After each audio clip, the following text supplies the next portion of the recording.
जैसा कि आपको मालूम है, 2 अक्टूबर से जन सुराज पदयात्रा के अभियान के तहत मैंने आपके जिले पश्चिम चंपारण के पिपहरवा से पदयात्रा अपनी शुरू की है।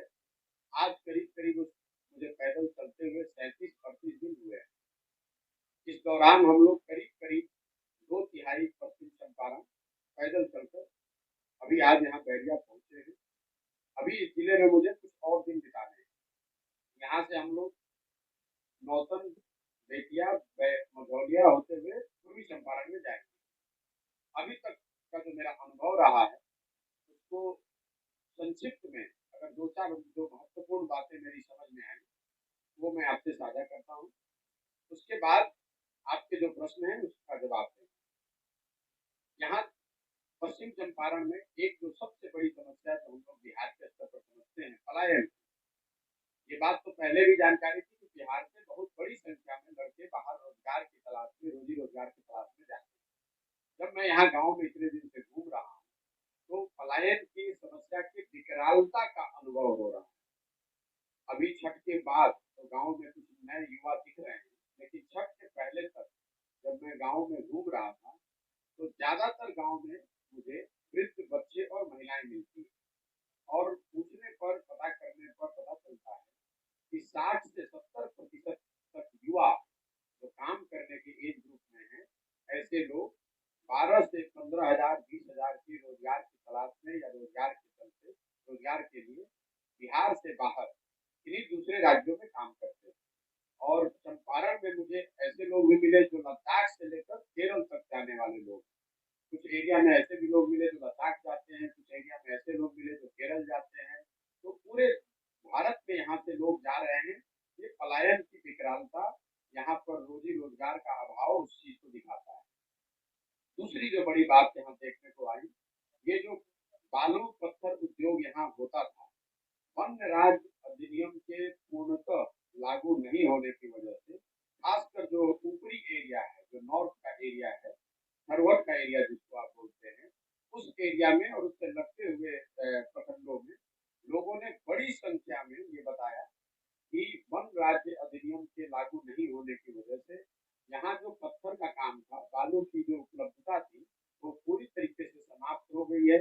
और पुलिस का उसमें बहुत ज्यादा हरासमेंट है, जिसकी वजह से जो लोगों को रोजगार मिला हुआ था वो तो नहीं मिल रहा है। आर्थिक क्षति तो एक बात है, लेकिन दूसरी जो उसकी बड़ी समस्या है कि जो पत्थर नदी के द्वारा आता था, तो चूंकि अब पत्थर वहां से उठाया नहीं जा रहा है, तो नदी का बेड जो है नीचे से वो ऊपर होता जा रहा है, जिसकी वजह से पानी से कटाव की समस्या, करीब सैकड़ों गांव ऐसे हैं जिनमें की कटाव की समस्या आज से 2 साल, 4 साल, 5 साल पहले नहीं थी, वो अब उनको सामना करना पड़ रहा है।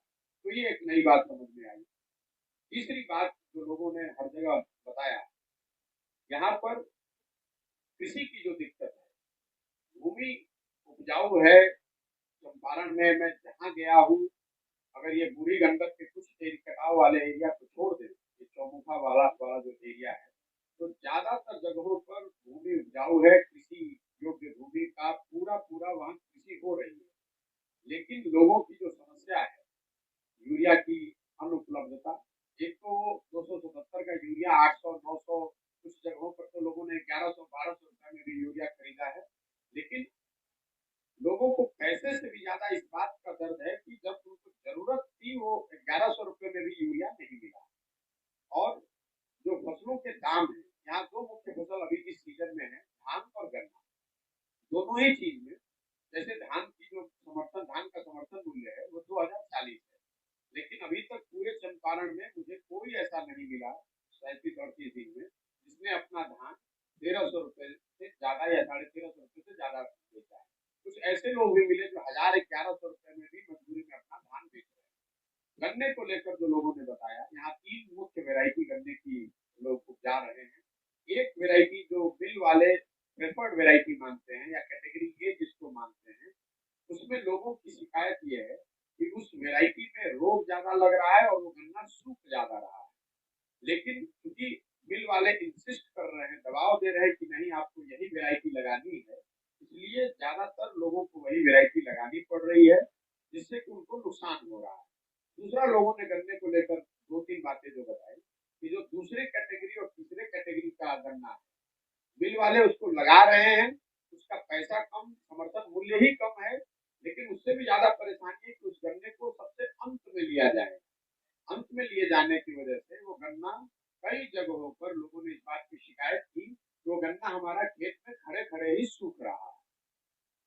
गन्ने को लेकर और जो शिकायत लोगों ने बताया कि एक तो यूपी के मुकाबले यहाँ समर्थन मूल्य कम है, दूसरा जो मिलों की धांधली है वेट में, एक ट्रेलर में लोग बता रहे हैं कि 5 क्विंटल मिनिमम वेट की हेराफेरी है, जो किसी भी हालत में किसान के अपने जेब से ही कट रहा है। एक ट्रेलर जो गन्ना जाता है उसमें कम 5 क्विंटल तक वजन कम करके ही उसको लिया जाता है।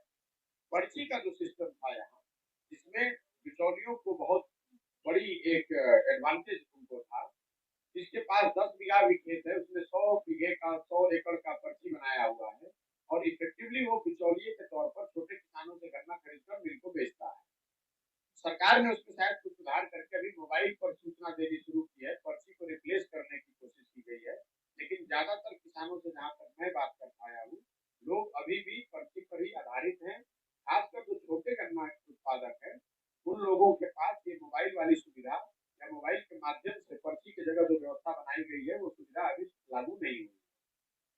तीसरी बात जो चंपारण में बड़े स्तर पर सुनने को मिली अभी तक, वो है बाढ़ की और कटाव की समस्या।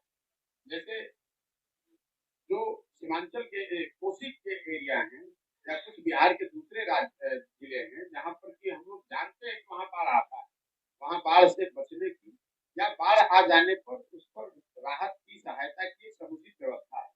चंपारण के विषय में जो मुझे समझ में आया कि क्योंकि यहाँ पर बाढ़ ज्यादातर केसेज में फ्लैश फ्लड है, मतलब एक दिन आया 2 दिन आया बाढ़ निकल गया, तो यहाँ के लोगों को दोहरी मार पड़ रही है। बाढ़ से उनको नुकसान भी हो रहा है और बाढ़ का जो राहत है, बाढ़ से जो राहत का जो प्रावधान है उसका भी उनको फायदा नहीं मिल रहा है। सबसे बड़ी जो नदी जिसको लेकर लोगों ने अभी तक मुझे बताया है, अभी तक जितने एरिया में मैं गया हूँ, एक तो मसान नदी के कटाव को लेकर पूरे चंपारण में करीब करीब 5-6 प्रखंडों में लोगों ने मसान नदी से कटाव, उसके द्वारा जो बाढ़ की विभीषिका है उसके बारे में बताया।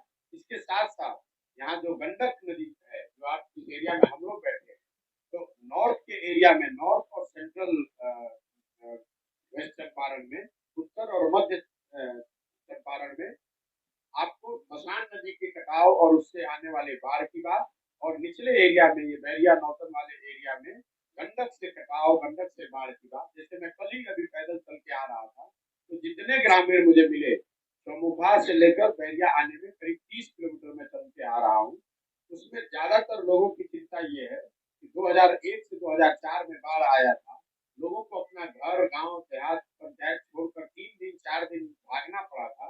उन लोगों को अब ऐसा लग रहा है कि वापस फिर से होने वाला है, क्योंकि नदी कटते कटते नए बांध